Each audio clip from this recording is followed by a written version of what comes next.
Alrighty, everybody. Good morning. Welcome to the PT on Ice Daily Show. My name is Jessi Witherington. I am with the Total Spine Thrust Manipulation crew. So if you've seen me out on the road, that is where I met all of you. I am here on this Leadership Thursday to start to discuss overcoming imposter syndrome. And this is a major thing that we see coming out of PT school and a lot with our new clinicians and our students that are coming into our clinic. And I feel like this is really valuable. How do we help our new clinicians start to battle this imposter syndrome that they're facing coming out of the gates? So, team, first of all, we're going to talk about what imposter syndrome is. It is a persistent inability to believe that one's success is deserved or legitimately achieved as a result of your efforts or skills. And team, if you have ever been to an ICE course, which I'm guessing most of you have, I was lucky enough to have the ICE crew teaching me coming out of PT school and through PT school. And then been brought up by this crew.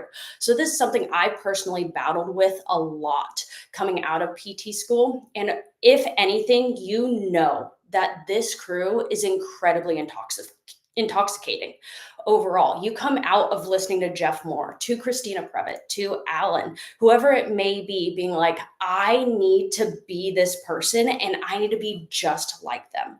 And team, that really starts to set us up for this imposter syndrome battle to take place. And at the end of the day, we don't need to be a Jeff Moore. We don't need to be a Justin Dunaway. We don't need to be an Alexis Morgan. But what we need to do is know that we can practice like them and still have ourselves come out as clinicians. And oftentimes, that's the piece that new clinician, that student is missing. So we're going to talk about 5 really simple things and how we can really start to help our new clinicians, our students, start to fight this type of narrative, because we want them to have the confidence to be their own person in the clinic. And at the end of the day, confidence is the direct antagonist to imposter syndrome. So the first thing that we are going to talk about is, 1, we have to start to let our new clinicians and our students have a weigh in on our train of thought. And this starts in the subjective examination and in the objective examination. So in the subjective examination, when I have a student in the room with me, what I am doing is going through the body chart. I'm getting where the pain is, where it isn't, what are their ags, what are their eases. Is there any day pattern to what they are experiencing overall? After I get done with the body chart and I have asked all of my questions, I always turn to the student and I say, do you have any questions that you would like to ask? What this does is it legitimizes their voice in front of the client and shows that you value the voice and the questions that they have for that client. So that is on sheet 1 of the body chart before we listen to the barstool story. While the student is doing that, most of the time I'm building my hypothesis list and seeing what they are asking and where their train of thought lies. Flip my sheet of paper over, and now we start to listen to the barstool story. And team, this is where we really start to hone in, ruling in up or down our hypothesis list. After I ask all my questions within that barstool story, I again have to bring the student or the new clinician in and say, are there any other questions you would like to ask? Again, this brings their voice in and legitimizes their voice in front of the client. Immediately after that, I look at the student after previously making sure that they have a really good idea of what the SINS model is.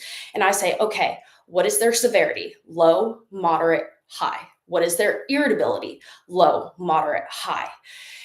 And team, whatever answer they give, the direct follow-up question is always why? Why do you think that thing?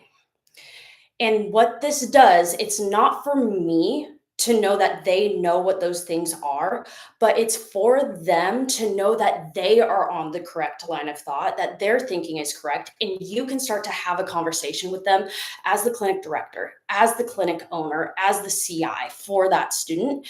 Knowing that why gives them confidence to discuss with a client in front of a client, and they aren't even speaking to that client yet. They're talking to you, but it lets them have faith in what they are thinking is correct.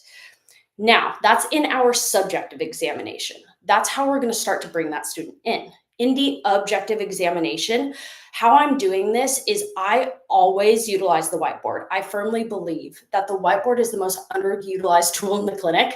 And I write my hypothesis list, the student's hypothesis list, and then I write all of my objective examination on that whiteboard.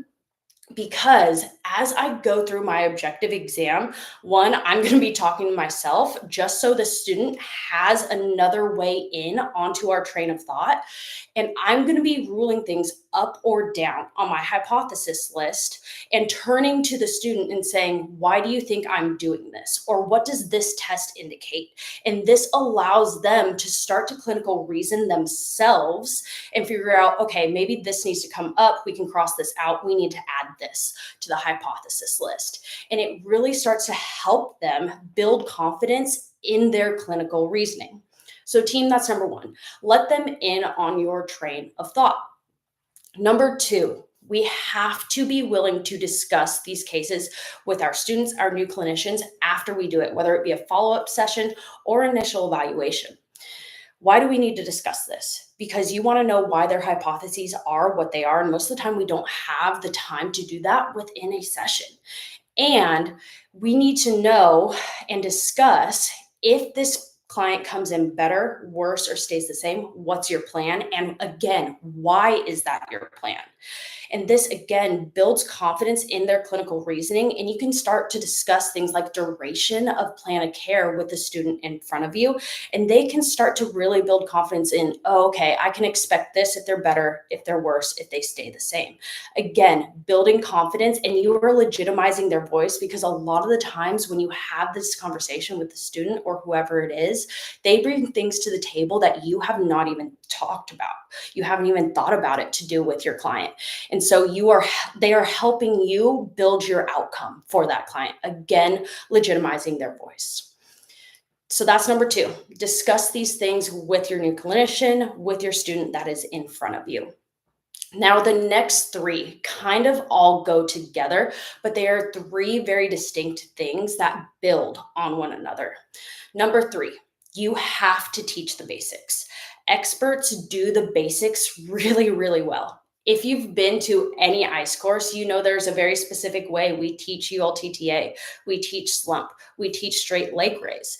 And team, we do this so that you know you are getting high quality data to back your hypothesis list and therefore your treatment plan for the client that is in front of you. Now, number four is give feedback. While they are doing that thing with the client, help them through it so that they get used to doing it the same way every single time. I give an annoying amount of feedback to our new clinicians, to our students. And this goes along with number five of getting high quality reps. If they are getting reps where they are not standardizing the feet, they are not standardizing the legs, the hand position, whatever it may be, they don't have solid data to work off of for their hypothesis list, and therefore they don't have any confidence in their clinical reasoning. And that's what we are trying to do at the end of the day, is build their confidence within themselves to know that they are on the right path. So we have to give them really good, high quality reps, give them a lot of feedback, and teach them the very, very basic things in order to do this stuff really, really well. And in giving those high quality reps, I am always going back to the whiteboard and saying, okay, of our hypothesis list, what is this ruling up? What is this ruling down? Do we need to add anything? Do we need to take anything off of the list? And team, realize this entire time, they aren't speaking to the client a whole lot, but they are talking to you as their clinical instructor, as the clinic owner, their manager, whatever your role is. And what this does is it lowers the pressure of the situation overall. because you are talking to them, you are asking them questions. And throughout that entire time, what they don't realize is they are actually getting reps in front of the client and building confidence, discussing what they believe is going on with the client in front of them. So that when you do hand the reins over to them, if they are a student, they have the confidence to answer the questions because they've already done it for you. So, team, at the end of the day, building confidence is the direct antagonist for imposter syndrome. And we're going to start to fight this through 5 different ways. Let them in on your train of thought. You have to let them into clinical reasoning and really start to build that repertoire overall. You have to discuss the case, and more than just discussing the case, you really have to start to discuss the why. And it's not for them to prove to you that their thought is valuable. It's for them to prove to themselves that their skills and their efforts are valuable, and you are going to fight that narrative of imposter syndrome. You have to teach them the basics, and you have to give them quality feedback and give them high quality reps. This builds confidence, which is that direct antagonist to imposter syndrome. And this is how we set people up to be really good, solid clinicians coming out the gate that can talk to people with confidence overall. All right, everybody. I hope you have a great rest of the day in the clinic. Thank you all for joining me on this Leadership Thursday. I really hope that the things that we've discussed today can help to build your confidence as a clinical instructor or a clinic owner in helping your new clinicians really come out of the gate swinging and setting them up for success.